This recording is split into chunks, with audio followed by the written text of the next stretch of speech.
Despite our economic growth, ranked 40th in the world and called an emerging market, what do you think the Philippines is lacking in becoming the next superpower in terms of our economy? Okay. In terms of ano? Our economy. First of all, we need to encourage more investors here. And then, how do we encourage them? We have to show the transparency of the government right now, that the government, in line with their policy, will make sure that there's no more graft and corruption, and will make sure that investing here, security-wise, it's a safe place to put in your money. Okay. Aside from our economy, what else do you think is needed in becoming the next global superpower? The number one is the peace and order situation.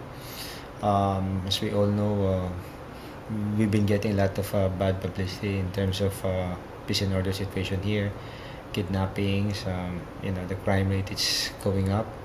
As long as we can show the whole world that it's safe to invest here, I think we can encourage more investors. Number two is the graft and corruption. I guess if they know that the government is really serious about making sure that everything is going to be transparent in terms of all the negotiations.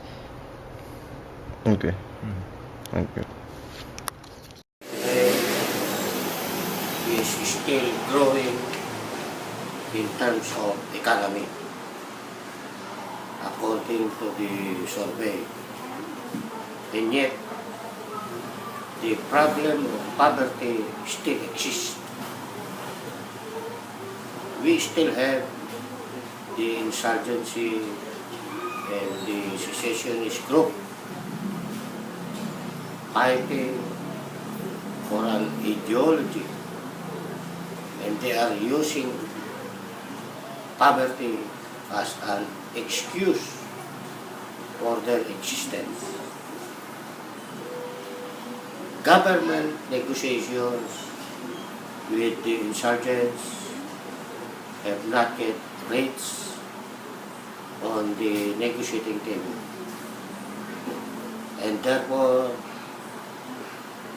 threats to national security in general are present. The enemy of the state that we confronted more than 3 decades ago is the same group that we are confronting today. Many of our citizens are thinking that their lives have not improved. Dissatisfied with the delivery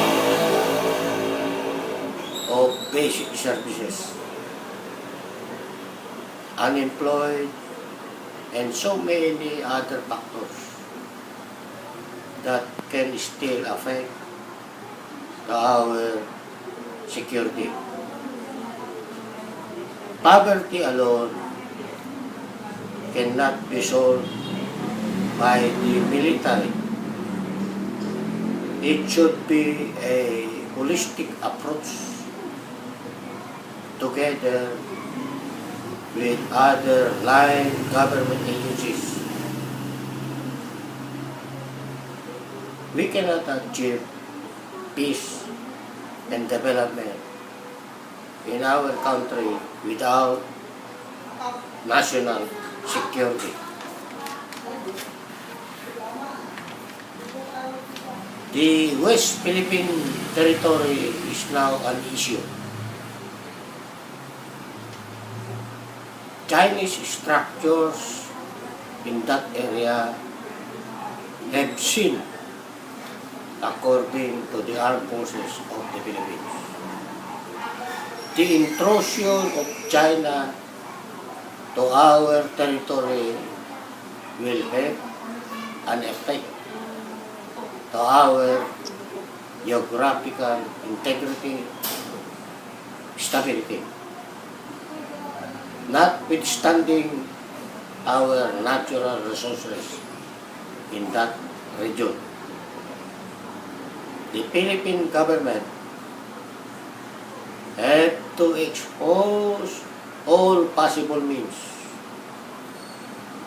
to solve this problem in diplomacy. Military action is impossible to employ. As we all know, China's military power is superior than the Philippines. China is a wealthy country.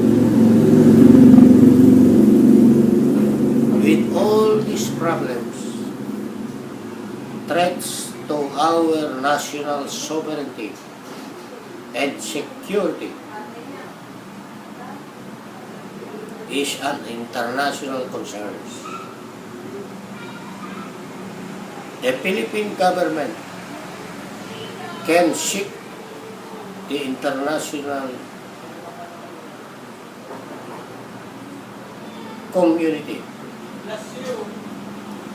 like the other Asian claimant countries to United Nations in order to solve this disputed territory. I think the Philippines is lacking in first, the ability to maximize resources. As you all know, the Philippines is one of the richest and most beautiful natural resources, but unfortunately, these are taken advantage by other people and not maximized by Filipinos. There are also times that these resources and properties are owned by foreign investors and not by Filipinos. In connection with maximizing resources, Filipinos also fail to create a good system with regards to importing and exporting. According to sources, the country buys more than selling, which I believe is really inappropriate and unsystematic. If the country does lack resources, it may be understood why it should buy more. But no, the Philippines, I believe, has enough or even more resources that importing should not really be an issue. Another possible reason for why the Philippines cannot fully exceed is, of course, as you all know, the corruption in the country. Taxes and the money of the people are stolen just for personal interest. Pork barrel, ghost employees, and overpricing of budget for projects are just some of the many dirty work done in the government. If the money of the people are maximized and are not stolen, imagine high standard education, accessible health benefits, competitive economy, lower rate of poverty, and a good sense of governance. All of these are possible if only the people's money were taken care of. Lastly, I think what stops the Philippines to be a superpower in terms of economy is the lack and the right mentality and sense of achievement. As a public school teacher, I am exposed to more than 250 students every day. I notice that they don't seem to have a sense of achievement. They would always settle for what they have and refuses to dream big just because they're caught in a mentality that they cannot achieve more. But in reality, they actually can. If only these kids dream big for themselves and for their country, and believe that the Philippines has hope and so much to offer, our country's future is definitely looking bright.